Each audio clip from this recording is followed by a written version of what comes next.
let me welcome you to the last stop on the National Call to Duty Tour. This group of outstanding military veterans has been touring the country for the last couple of months. They've been to colleges and universities around the United States.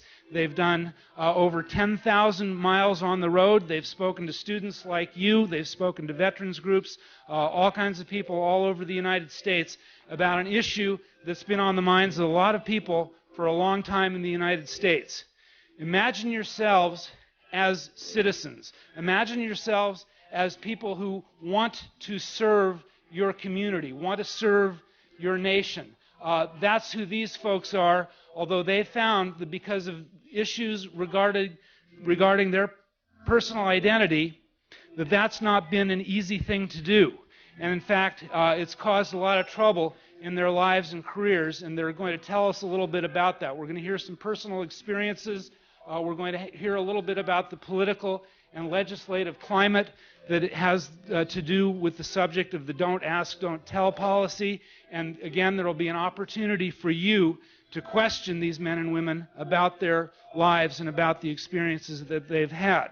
We have Marines, we have soldiers recently out of the United States Army, people who have been in the war zone, in combat, in Korea, serving the national interest to the best of their ability, and yet they've found that this question of identity has come into collision with the mission that they set out to accomplish.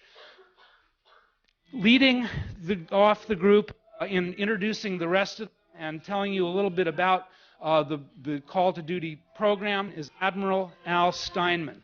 Recently retired from the United States Coast Guard, Admiral Steinman is a physician.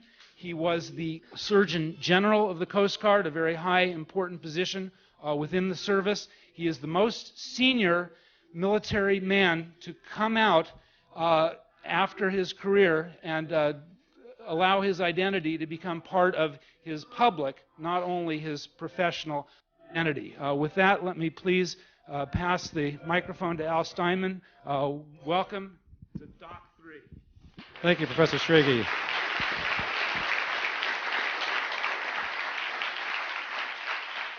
Thank you, Professor Schrage, for that kind introduction.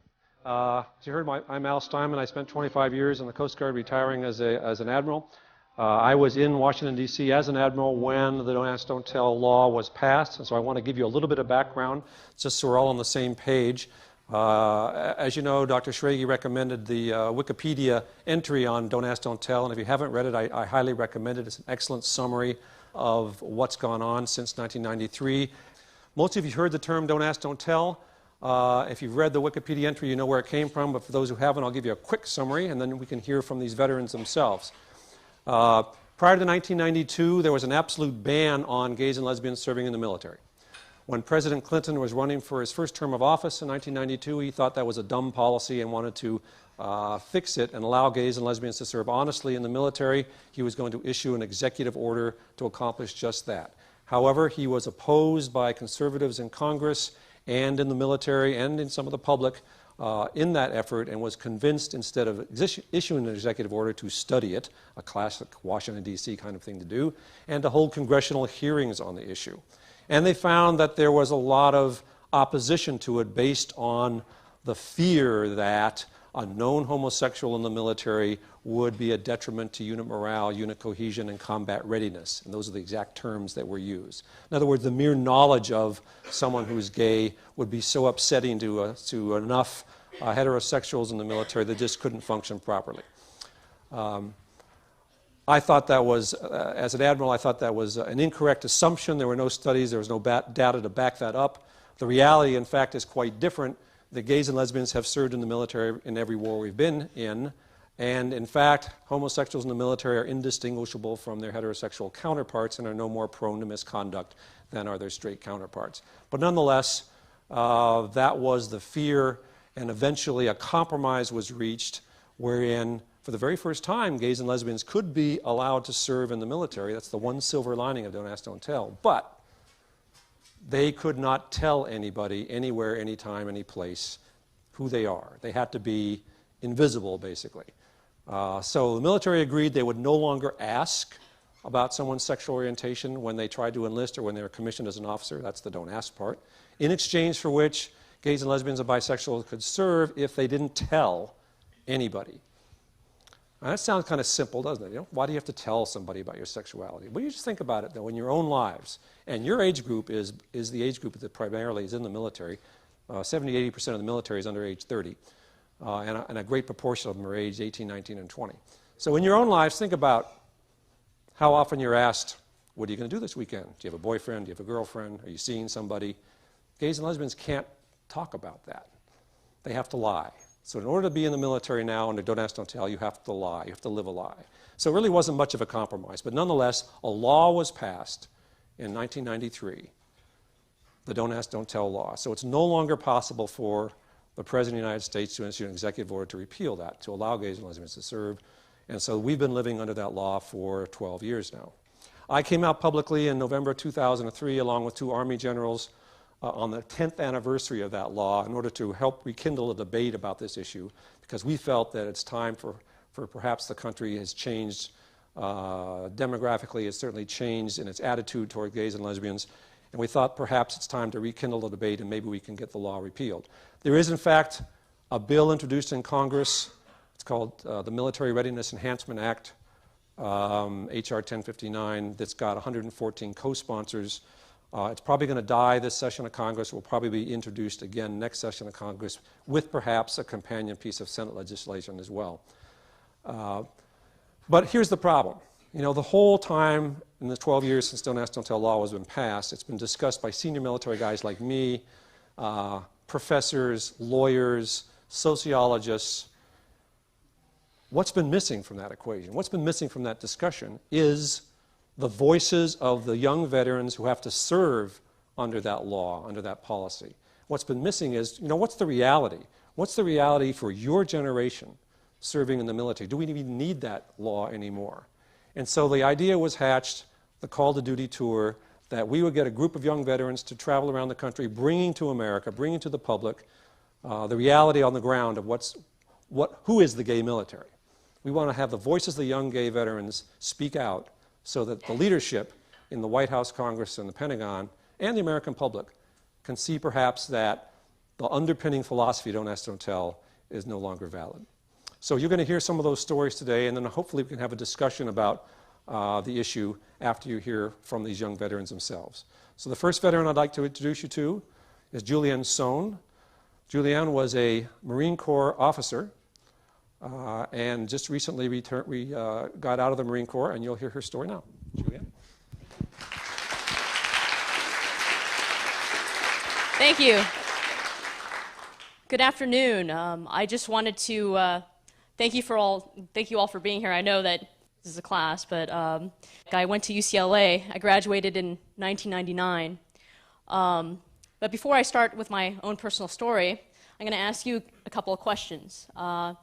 One, how many of you in the audience know someone who's gay or lesbian? Okay, that's a good number. Now, how many of you have ever thought about serving in the military? That's about how it was for me back at UCLA. And when I told my dad when I was graduating that I was going to join the Marines, he was not that happy. He was like, oh, you're supposed to go to law school. What are you doing? But I wanted to serve my country.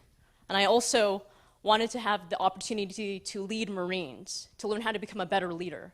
And I did get that opportunity. I went through all the same training as all the other Marines.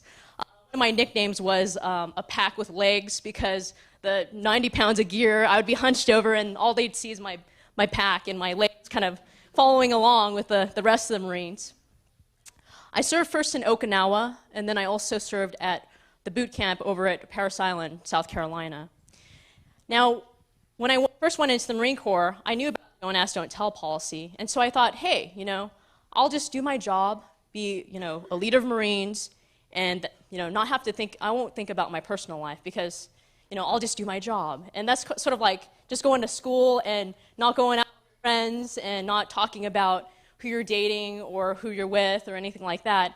And after a while, I realized that was hard to explain to my friends, because my friends were other officers as well, lieutenants, captains, and now some of them are majors. And so, just because they are my friends, I told them, hey, I actually came out to them. And it took months to do it because I knew as leaders in the Marine Corps, you're supposed to enforce the policies. So basically what I found was that my friends who are also leaders, they're company commanders, they're platoon commanders in infantry as well as combat service support. They accepted me as a Marine Corps officer, and it didn't matter who I was dating. It just mattered that I could get the job done and that I took care of the Marines. When I was at Parris Island, in fact, one of my friends was a legal officer. They're the ones who, when an investigation starts for anything, including whether or not a person is gay, they come, they're the ones who are supposed to go and actually investigate that. He came into my office and closed the door, and I was like, oh God, one of my Marines is in trouble or I'm in trouble. And he says, Jules, I'm not allowed to ask you this question, and you are not allowed to answer, and I stopped him so that we would not get into trouble. I said, you're half right, because I identified as bisexual at the time. And he acknowledged that and said, you know what, you're my friend, you're a great Marine officer, and he actually protected me. Because there are rumors going around that, a single female officer, if she's not clearly dating somebody, she must be gay, which is not necessarily true. Well, last year I found myself in Fallujah.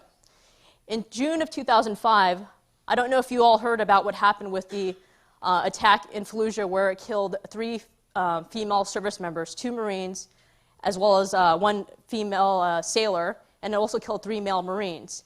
It was considered the largest attack on women in combat where there were casualties. And I was there. It was there's a road that leads into Fallujah. That kind of looks like part of the I-5 when you're going past the Grapevine where it's kind of the desert. Like it's 2-lane road one way, 2-lane back. And apparently the convoy that were carrying these female Marines was hit by a suicide car bomb. And it actually knocked over one of the convoy, like the 7-ton troop transports over, and those are huge vehicles. And my job at the time when I was in Fallujah was to be the public affairs officer for a civil affairs group. They're the ones who rebuild, the infrastructure of a city.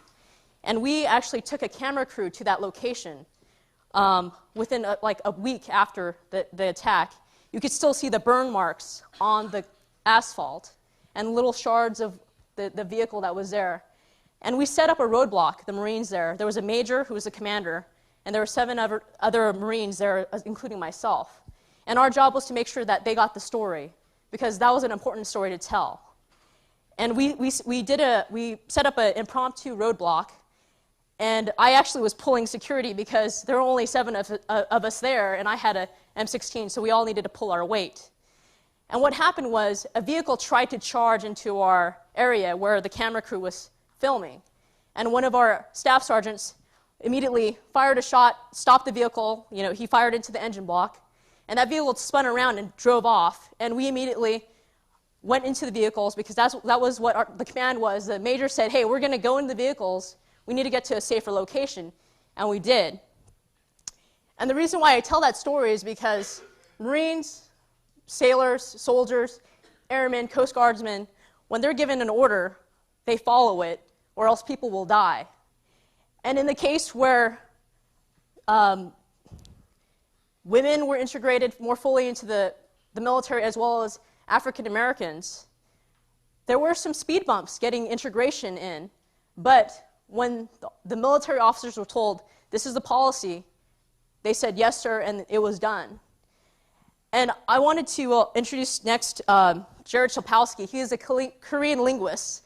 He actually speaks better Korean than I do because I'm a Korean American. And he'll tell you his experience as an enlisted soldier. Yeah, thanks, Jules.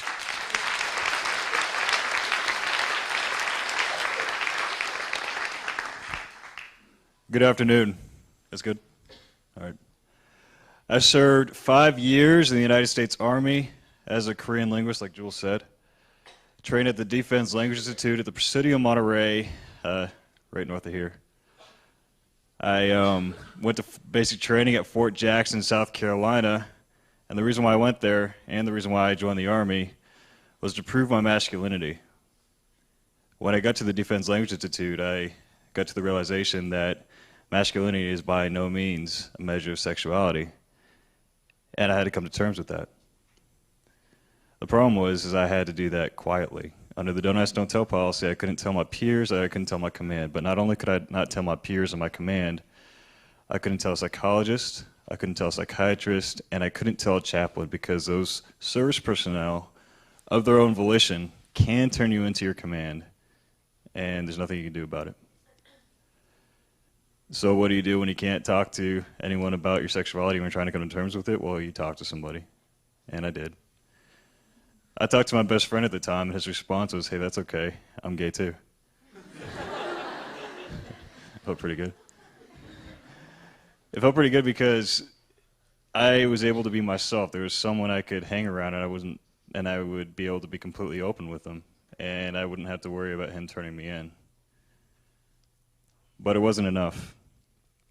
See, ever since joining the Army, I had seen this camaraderie, this sense of family that I couldn't be a part of. And I came to the conclusion that it was because I wasn't able to be open with all my peers. I had to hold something back. And so I opted to be open with the rest of my peers as well. And by open, I don't mean I was going to bring a gay pride parade on the post, or I was going to hang a rainbow flag outside my door. No, I was honest. I stopped lying. Whenever we talked about my personal life, because you do talk about your personal life, you're with these people 24/7. I just didn't lie about it. And I had a number of very surprising reactions, and they were all positive. I was never punched in the face. I was never harassed. I wasn't called anything derogatory. None of my friends distanced themselves. It didn't happen. And after about 3 months, it seemed, my whole entire unit knew that I was gay. Still, it wasn't a problem. And they found out either through me telling them directly or through hearsay, because people talk. And I wasn't known as Chlapowski the gay guy. I was known as Chlapowski the guy that's good at physical training. And I was. And didn't see any decrease in morale. You didn't see any loss of unit cohesion. But what did happen is that I had found that camaraderie. I found that family. And at that point, I fell in love with the Army. And I still do. And that pretty much set the tone for my whole entire enlistment, from when I served in Korea as a voice interceptor operator to when I was at Fort Lewis, Washington, where I served as a squad leader at a school's NCO, from when I went to the Primary Leadership Development course to when I got out of the Army in November. And though I had a pretty good experience being openly gay while being in the Army, there's always that one chance that one moment of pettiness, one moment of vindictiveness could mean the end of a career. You could retire after 20 years, you could be in for 19 years, 11 months, and 29 days. If you're discharged under don't ask, don't tell, you lose all your retirement benefits. It did not seem like a very wise career path, so I very reluctantly opted not to re-enlist. And I say very reluctantly because, again, I loved the Army, and I still do. Now, what's interesting is that when you talk about the different numbers, the different statistics about don't ask, don't tell, like the cost of it, the personnel cost and the financial cost, what's never taken into consideration is those who opt not to re-enlist because of the policy. And I could tell you those numbers would double at least because of that. It doesn't take into account Marines like Jules, soldiers like myself, and soldiers like Patrick English. Patrick.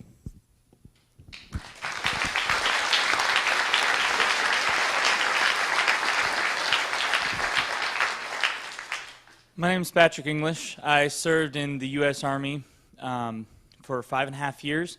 I just returned from Iraq. I was in Iraq around the same time Jules was. I returned in September 2005, and I was over there with the 1st Brigade, 25th Infantry Division, Strykers. Now, the Stryker is the Army's answer to the tank. It's a lot lighter. It's wheeled instead of tracked, and it's a lot more maneuverable. Since we were part of this new combat brigade, there was a lot of pressure on us, and a lot of money had gone into our unit, and we had a very important mission to do over there. I was involved in a lot of supply and logistics missions out of Tal Afar in northern Iraq, as well as a lot of intelligence work up in Mosul, the second largest city in Iraq, also in northern Iraq. Now, while I was there, the office that I worked in Mosul was responsible for all of the intelligence collection, analysis, and dissemination for all of northern Iraq. Myself, I was responsible for the capture of over 75 foreign insurgents due to my intelligence work alone. So that gives you a feel for the type of work that we did up there. Now, since we did such a good job, we got a lot of new equipment from the military and other agencies in the government. I was fortunate enough to receive one of the newest pieces of intelligence collection equipment in the Army at the time. It was the first piece of equipment of its kind fielded, and I got to field it over in Iraq. So we took it up to the border one day, to the Iraqi-Syrian border, to a little border town called Rabia. We were worried that a lot of arms, a lot of cash, and a lot of foreign insurgents were sort of flowing in through the border, and it was very difficult for us to control it or stop it from happening. So we sent our equipment up there. I went up there with a couple of my buddies, and we're also up there with a military, with a infantry platoon, and that was the only military presence in that town. So we pulled up to this little converted police station in this small border town, and it was a small building surrounded by a very small perimeter, and we replaced the infantry platoon that was there. They headed out, and we pulled in. We started setting up our equipment. After about 40 minutes of being there, I had gone to use the bathroom. I had just walked into the bathroom. There was a small window up on the wall, and I felt this explosion. Now, if you've never been in an explosion, you don't so much hear it as feel it. So I felt the shock wave reverberate through my entire body, and then I heard the blast. I looked up at the window and just saw it change, from the color of blue sky to yellow and orange and red. And I held my hands up to my face and turned away from the blast to try and block the glass that was flying towards me. Now, how did I get there? I joined the military when I was 17 years old because at that time in my life I had applied to colleges, I didn't get in, and I didn't know what I wanted to do with my life. I knew I needed some discipline and some direction, and I saw the military as this great opportunity to really succeed, to be promoted based on how well I did my job. And ultimately I really wanted to serve my country. At that time, I was struggling with my sexuality. I wasn't sure of myself, but I thought that it was something I could just forget about, something that would be just a phase and I'd grow out of. Well, after I got to the Defense Language Institute to study the Korean language, I realized that my sexuality wasn't just a phase. It wasn't something that was going to go away. So I came out to a few close friends there and also came out to my family. Now, when I came out to my mother, she was diagnosed with bipolar disorder and at that time was untreated. She was really paranoid. She thought that the military was always watching me, that they were going to catch me, and that they were going to make life very difficult for me. So she figured she'd save me the trouble, told me she would out me to my commander and get me kicked out of the military. So I was so angry at her because I couldn't understand why she would want to ruin what I was trying to do, as far as a military career. But I found out one weekend that while I was off post, she had driven on and had met with my commander behind closed doors. He called me into his office right after that weekend and sat me down, and I thought, this is it. I'm going to get kicked out. Before my military career has even started, I was just getting a chance to really succeed in the military. Well, he sat me down and he said, English, you're a good soldier, and we're here to support you, not your mother.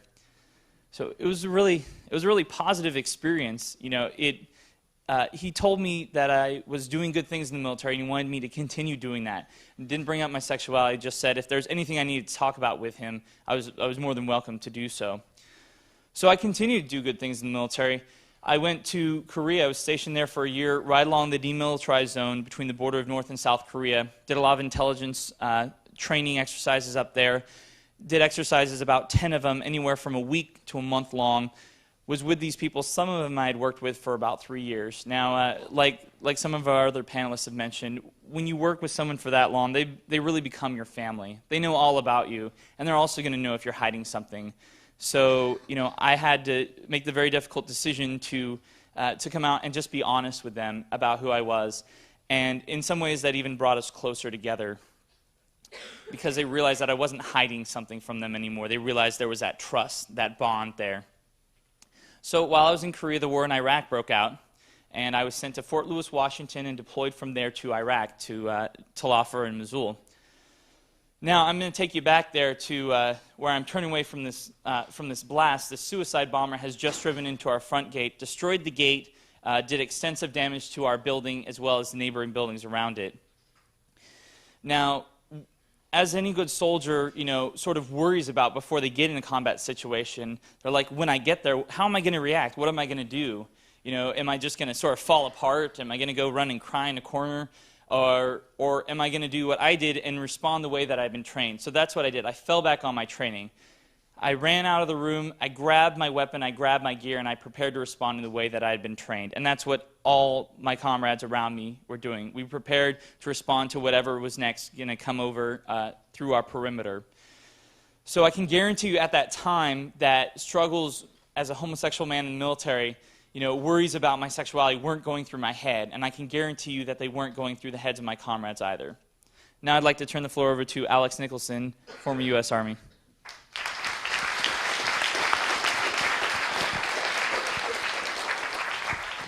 Thanks, Patrick. Like Patrick said, my name's Alex Nicholson. I was a human intelligence collector in the Army, also known as an interrogator. And when I say that, I promise I didn't put any bags over anyone's heads or make them stand on boxes and attach electrodes to them like you may have seen in the news.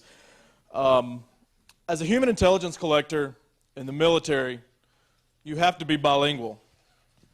The military spends about 4 months training you in interrogation, prisoner of war interrogation, and then 2 years training you in a second language. They spend 2 years and several $100,000. I went into the military already speaking 4 languages. And I happened to be discharged honorably for being gay because the wrong person happened to find out.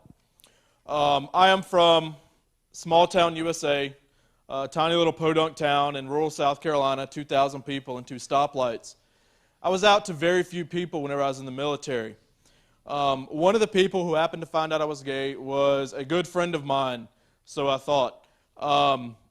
It was a female soldier that I actually knew really well. We had been in the same interrogation class, same human intelligence collection class. We spoke some of the same languages. One of the languages we happened to have in common was Portuguese. Now, I had written a letter that I had in my barracks room. I had written a letter in Portuguese in which I had made reference to the fact that I was gay. She found that letter, read it, realized I was gay, and in order to kind of spite me for it, in order to punish me because she decided she had some sort of moral objection, she outed me.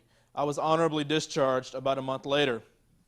Now, ironically, the Department of Defense has this neat little program, many of you may have heard of it, called the National Security Education Program. They realized that the United States has a lack of personnel trained in critical languages pertinent to national security: Arabic, Chinese, Farsi, Dari, Pashto, Urdu, languages like that.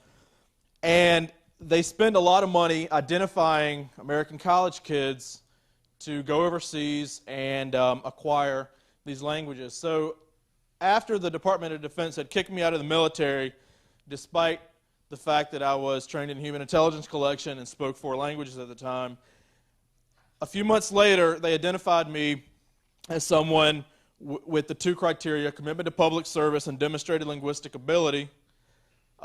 Selected me as one of 300 American college students nationally. I had gone back to college right after I got discharged, and paid a whole lot of money for me to go study Arab culture, and political violence in Egypt, and learn Arabic as my 5th language. So now I speak 5 languages, including Arabic, and of course cannot re-enlist. Now, I moved back to the United States in 2004, summer 2004, and that's about the time the 9/11 Commission report was coming out. Now, on this issue in particular, it's really hard to get people who've been affected by this law to actually step forward and talk about it, because when you have your life flipped upside down for a reason that seems pretty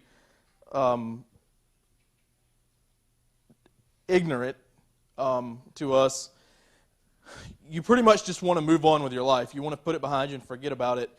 I did not talk about the fact that I had been discharged from the military because they found that I was gay for a long time. And, you know, for the longest time, for years and years, people have argued that the ban on known gay men and women in the military should be lifted because of a civil rights issue, because it's unfair. Then, as the years went on, in the late 90s, they began to argue that it should be repealed because we've had a generational change. You know, the premise, like the Admiral said, that on which Don't Ask, Don't Tell's implementation was based, according to the Joint Chiefs, the test of whether or not we should have a ban on gay men and women in the military, was whether or not the presence of a known homosexual in a unit would undermine unit cohesion, impair morale in a unit, and therefore degrade combat readiness. Now, as the 90s wore on, you know, we had a generational change. The young people in the military, our generation, certainly isn't, you know, the ignorant, prejudiced generations of the 40s and 50s and 60s, and, you know, not even of the 80s and 90s, the generation that was around when this policy was implemented. But then post 9/11, a new rationale for lifting the ban was added, and that's the national security issue, because here we have a situation where the premise is being undermined by the fact that our generation just doesn't seem to care anymore. You know, we don't go crazy and start bouncing off walls and stuff if we know a gay person. It's just a non-issue. Given that, we still have the law in existence that requires firing people from the military if you find out they're gay. Now, whenever I came back from Egypt, like I said, I was, you know, like many people, I was living in Washington at the time and working there, going through the 9/11 Commission report, and the thing that actually struck me about that seemed absurd, as someone who was trained in human intelligence collection for the Army and someone who speaks Arabic, was the part in that report where they talked about the fact that one of the biggest reasons behind the intelligence failures leading up to 9/11 was the fact that the Department of Defense's National Security Agency simply did not have enough Arabic translators to translate the backlog of intelligence pre-9/11. And one of the most famous phrases made public so far, one of those famous intelligence cuts that was not translated until after 9/11, it was Bukra Safar in Arabic. It means tomorrow is 0 hour. But it wasn't translated until 2 days after 9/11, like I said, because there simply weren't enough Arabic linguists in the DoD's National Security Agency to get through the backlog of intelligence cuts to be translated. Now, under Don't Ask, Don't Tell, we've discharged more than 200 linguists in the past 10 years. That does not include people like Julianne, Jarrod, and Patrick, who have decided not to re-enlist. That does not include people who never considered joining the military in the first place because of the burden of living under the Don't Ask, Don't Tell law. But just from those 200 linguists discharged under the law, 54 were Arabic linguists. Now, what struck me was that any one of those 54 Arabic linguists could have easily translated that phrase from Arabic into English before 9/11. Now, it's 2006. It's not the early 90s when we last debated this policy at a national level. It's not the 80s. It's not the prejudice 50s and 60s anymore. It's 2006. It's the 21st century. And the question I think personally that we need to ask ourselves now, and the reason I started actually getting involved in this issue, is we need to ask ourselves, do we really care anymore if the person translating the next piece of crucial intelligence is gay or straight, as long as he or she gets the job done quickly and accurately and helps save American lives in the process?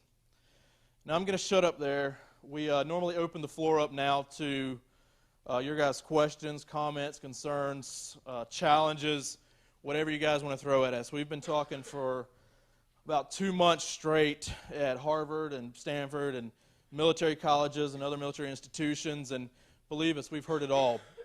We really like when people aren't afraid to stand up and dissent or express honest concerns they have about what would be involved in lifting the ban. So if you wouldn't mind, if you have questions, comments, concerns, challenges, if you step up, make your way over here, step up to the mic, and that's because we have a camera here, of course. The sound needs to be caught. We'll be happy to take anything you guys want to throw at us. Thank you. What do you think is the the future of the don't ask, don't tell policy? Is this something that's is there change in the wind? Is this going to persist, or is this just the way it's going to be for a long time? The change in the wind, of course, we'd like the law to change, but in order for that to happen, something active has to occur. Because right now the law exists, and if nobody does anything, it stays in effect. So there is a bill, as I said, in Congress right now, the Military Readiness Enhancement Act, introduced to repeal Don't Ask, Don't Tell. It's got 114 co-sponsors. That's not enough to get it passed. That's not enough even to get it out of the committee, the Armed Forces Subcommittee, which, by the way, is chaired by one of your congressmen, Duncan Hunter, from San Diego. So it has to be repealed legislatively, or the courts have to find it unconstitutional. There is a lawsuit in federal court challenging the constitutionality of Don't Ask, Don't Tell. Whether that gets overturned or not judicially, we don't know. But so the question is, in reality, what's going to happen? Well, until the public steps forward, until the military says we need gays and lesbians to help us in our military efforts, until there's enough political will to change it, nothing's going to happen. And that's one of the things we want to do. That's one of the things that you can do. I mean, if you feel strongly on the issue, you can contact your congressmen and senators as well and make it known. The American public, if you believe the polls that have been taken anywhere from 63 to 79% of Americans, when asked the question, should gays and lesbians be allowed to serve openly, say yes. But what's more interesting in those poll numbers, if you look at your age group, the 18 to 29-year-old age group, when asked the question, should gays and lesbians be allowed to serve openly, 91% of young Americans say yes. And that's a powerful piece of information that I think our legislators need to hear. Hi, I have two questions that kind of go along the same line. The first being, were there any punishments for those who were aware of a certain soldier's sexuality but failed to tell a higher ranking officer with the intent of enforcing the Don't Ask, Don't Tell policy? And the second question is, was not reporting a homosexual officer's sexuality failing to uphold a command? Typically, like in regards to your first question, I mean, if nobody reports it, then it really doesn't go up the chain. And then the second question is, I think a lot of my peers looked upon the particular policy as a civil rights issue. When you think about it, in all federal jobs, except for the military, sexual orientation is a protected class. So for them, they looked at it as clearly I had the ability to do the job, lead Marines, do the mission, take care of them. But for them, they were like, well, how is it relevant? How is sexual orientation, how is race, how is gender, how is religion relevant to being able and capable of doing the job? And so I think a lot of my friends looked at me as, they knew me as a person first, and then they looked at the policy, and they didn't feel that the policy was one of those things where, with officers, there's something where if you feel like a policy is not right, like if you feel like it's an unlawful kind of policy, you are not you don't have to enforce it. And I think a lot of them did look at that way. They said, you know what, this is discrimination, and that's how they looked at it. I'm also going to say that, have I personally heard any case of someone getting in trouble for not outing their comrade? No, I haven't really personally heard of that. But that would also imply a certain type of witch hunt, quote unquote, that if a command were to find out that someone didn't out someone, they'd have to be interrogating other people about someone's sexuality, which is something they really can't do under the current law. I think just to add on to what Jarrod said, I think it definitely cuts both ways, and that sort of if you take a look, you can see the real disparity in the policy, in the way that it's enforced, because it's all at the discretion of the unit commander ultimately. And so at the lowest level of the unit command, they make the decision whether to pursue an investigation or not. So you can have, and it has happened, there have been extremely homophobic commanders or commanders who don't think that homosexuals, whether in the closet or not, should be a part of their unit, and will actively pursue them and try and get them administratively discharged. It's not supposed to happen, but it does. And then you also have some commanders who may know or may have heard some rumors, but don't consider it, because what you need as a commander is credible evidence that someone is openly homosexual to be able to discharge them. So they choose to see these rumors and this hearsay as not credible evidence, and so therefore do not pursue an investigation on it. Let me clarify one thing that I think came out of your question. There is not in existence in the military a military order that says don't tell. The law says don't tell, but the law doesn't really say you're breaking the law if you tell. The law says if you tell, here's what could happen to you. And the military policy implements that. But there's no direct order in the military that says do not tell. So it's not like violating a direct order by telling. As someone who's not in the military and not gay, I really don't have a dog in this fight either way. But as an American, I saw, you're in the Marine Corps, you have language skills and all that. I see a lot of wasted potential with this policy. But on the flip side, you have Jarrod Chlapowski. He's speaking a long time ago with Congressman Barney Franks, an openly gay congressman. He asked him about it, and General Powell at the time said, I think it would be prejudicial to good order and discipline to try to integrate that in the current military structure. He goes on, blah, blah, blah. If heterosexual young men and women who choose not to be in close proximity, his basic point is, does he have to do separate arrangements and all that? And he also went on to talk about coupling this with the civil rights struggle. He's saying sexual orientation is perhaps the most profound human behavioral characteristic. Comparison of the two is convenient but an invalid argument. I'm not saying I agree with that or that I don't agree with that. What do y'all think of that? Well, I'll take a stab at that first. Colin Powell was exceptionally powerful because he was the chairman of the Joint Chiefs of Staff at the time that the law was implemented. And for him, the issue, there was two issues that struck close to him. One was the racial issue. He did not like, as an African American, the parallel equating homosexuality to race. And the only parallel that exists between the two is that the same rationale was used against African Americans integrating fully in the military, as is currently being used against allowing gays and lesbians to serve honestly in the military. Those same arguments were used and are still being used. There's not a parallel between race and homosexuality. It's the arguments are the same. The second issue you talked about, and Chairman Powell was very careful to say open homosexuality would be prejudicial to good order and discipline. When he testified in the Senate to Senator Warner, he actually added the word open. And what does that word open mean? What does that mean to you when you say open homosexuality? It sort of conjures up the idea that gay men and women are sort of sexual predators, are going to be forcing their sexuality on their straight counterparts or hitting up on them or looking at them in the showers and those kind of things. That's not the case. It's really an insult to the professionalism of gay soldiers, Marines, Airmen, and Coast Guard and sailors to assume that all gay people are looking to hit on their straight counterparts or look at them in a sexual way. In fact, it's insulting to the professionalism of the straight soldier, too, to assume that all gay people are doing that. You heard stories right here, and we have hundreds of other similar stories where gay servicemen and women are out to their peers and they don't care. It's not an issue.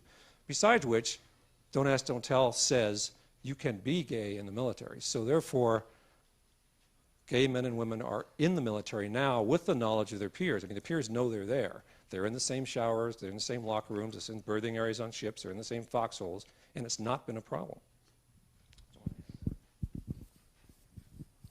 I just wanted to add one thing to as a caveat to the Admiral's statement. Is it's interesting in the quote that he says the current military structure, and that's part of the reason why we're here, because it's been our experience now. It's been 12 years since that was debated. It's been 12 years since those rationales were used. So we found that it's not been our experience that with this current military structure in 2006 that it's an issue and that it's prejudicial to good order and discipline based on our experiences.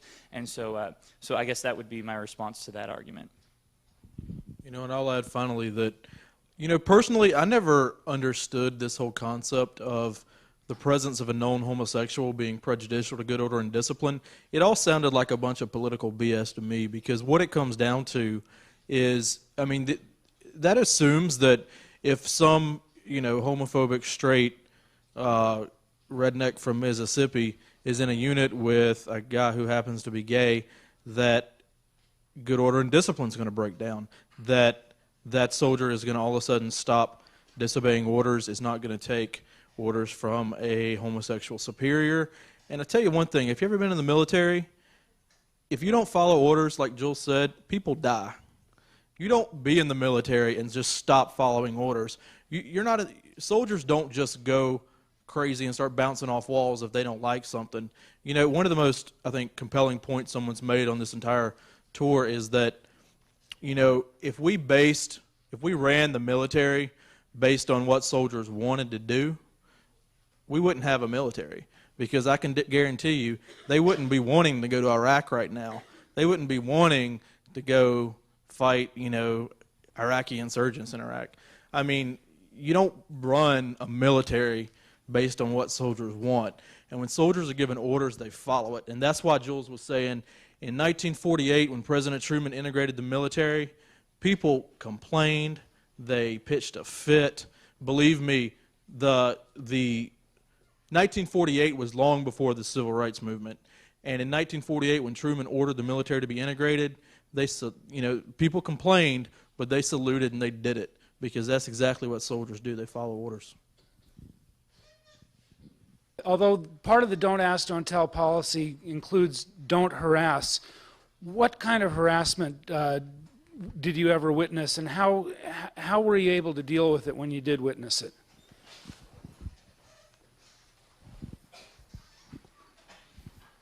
I never personally experienced any harassment, I'd say, or witnessed it either. I'd say the closest I ever come to it was towards the end of my time at DLI. One of my roommates was a little bit zealous, and I'd say it's probably the only time I ever encountered anyone who was a little bit uncomfortable with my sexuality. And I told him right off the bat, you know, you're entitled to your beliefs, and as long as you respect the fact I'm entitled to mine, and, you know, we can be respectful to each other that way and go from there. We had a lot of deep conversations that ensued from that, and by the time I left the military, or by the time I left DLI, sorry, he was introducing me to his mom as one of the coolest people he ever met.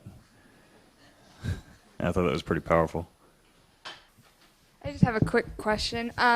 So if the policy was uplifted, which one of you would you guys join the Army again, or the services again?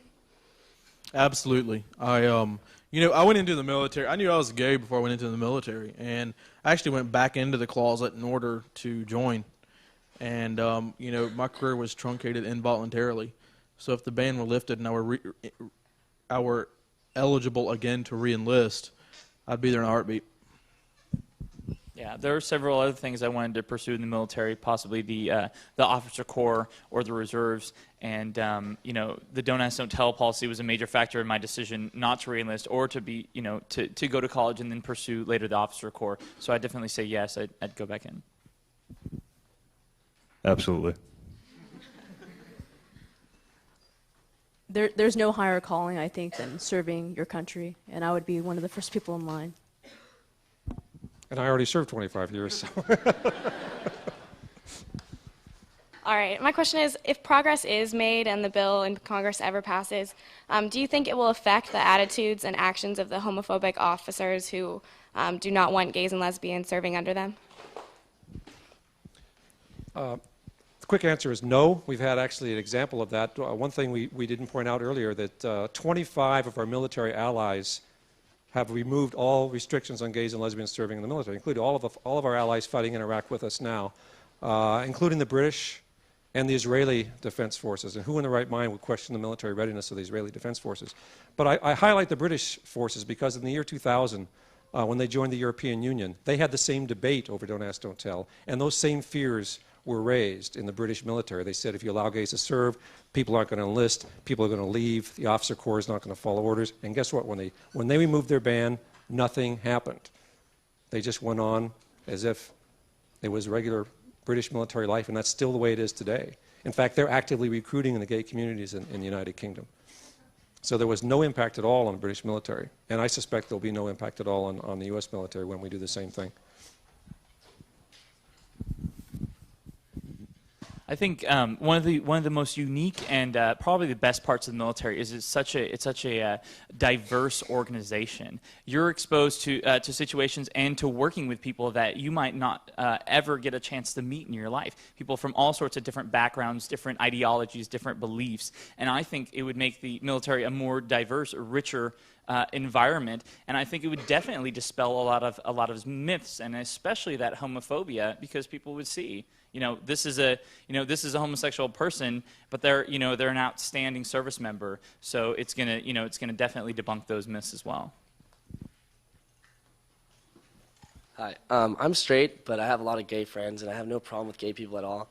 But I would kind of be uncomfortable. I mean, I would probably get over it. But if I'd get uncomfortable, like being in the same showers, locker rooms, and stuff like that, I would view it as having like a girl in the same showers as us. How do you feel we should respect people that aren't necessarily homophobic but also uncomfortable? And do you think that by lifting the ban, it would actually deter people that are straight, people just skilled as you with 5 languages and such? Would it deter people like that from joining the military, knowing that there's going to be gay people that are open in the military? First of all, I'd ask, do you not go to the gym because there are gay people in the gym? I mean, they're taking showers in the gym, with you too. And I mean, the thing to realize is, that people keep forgetting, gay men and women are already in the military. They're already there. They're already in, there are very few group showers. That's what you got to, I mean, in the military, there are very few group showers left. I mean, that's like a thing of the past. I mean, even in Iraq, the showers are partitioned. And this, the whole privacy thing is really fading out. It was more of a, it's an issue that's fading out over time because, for a lot of other reasons, the military is, the new barracks construction programs, and for a lot of other reasons, they're fading in privacy protections. And, there are very few instances left where you have like a group shower situation. And that's even assuming, you live on base. Many people don't even live on base. But, it's, think about this. Well, first of all, you fall back on the thing of the other militaries. People had America is not that, different from Britain, and they had the exact same debate in Britain. When they lifted the ban, you didn't have a mass exodus of people. People aren't uncomfortable showering over there. We're even showering, if you want to talk about showers, we're even showering with Brits in Iraq right now on deployment and other places around the world where we're deployed with, with multinational force coalitions. But, we shower with them, we bunk with them, we eat with them. It's not a problem. They're not attacking us in the shower. But, also in the United States, in civilian organizations, in Secret Service, CIA, fire departments, police departments, you have openly gay people in those organizations. In those organizations, you even do have some situations where they, would, like fire departments and stuff, where they take group showers or whatever, and you don't have that problem. And, I really don't think the rest of society doesn't discriminate, doesn't exclude gays from going to the gym and all this other stuff, yet you don't see the redneck from Mississippi not going to the gym or not joining the CIA or not joining the Secret Service. Ultimately, I don't think a few moments of potential discomfort is worth not allowing highly qualified individuals to serve. That's what it really boils down to. I'd say as well, any sort of privacy, especially over in Iraq, that you get is afforded to you by the professionalism of the men and women that you're serving with, because they respect you and they're going to try and afford you that privacy whenever you can have it. So that is really something that the people you're serving with grant you because of their professionalism and because they respect you. So I would say that it's even less of an issue it's even less of a situational issue as far as space and privacy, and more the respect and professionalism that you share with your fellow comrades. Those are all the serious arguments to address the shower issue, which is an important issue. It's an important issue for lots of people. It comes up all the time. But I'll give you a funnier one. I'll give you a funny answer. If you're uncomfortable with gays in the shower with you or that, then you'd want Don't Ask, Don't Tell to go away, because then you'd know who's gay, and you could wait for that guy to go in the shower, and he wouldn't be there with you, right? So you'd want to know who's gay.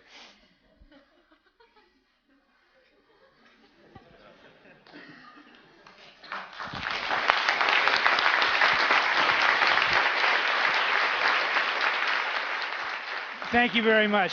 You've done a great job. I'm really proud of you guys for being a part of this. Thank our panel one more time. See you Monday.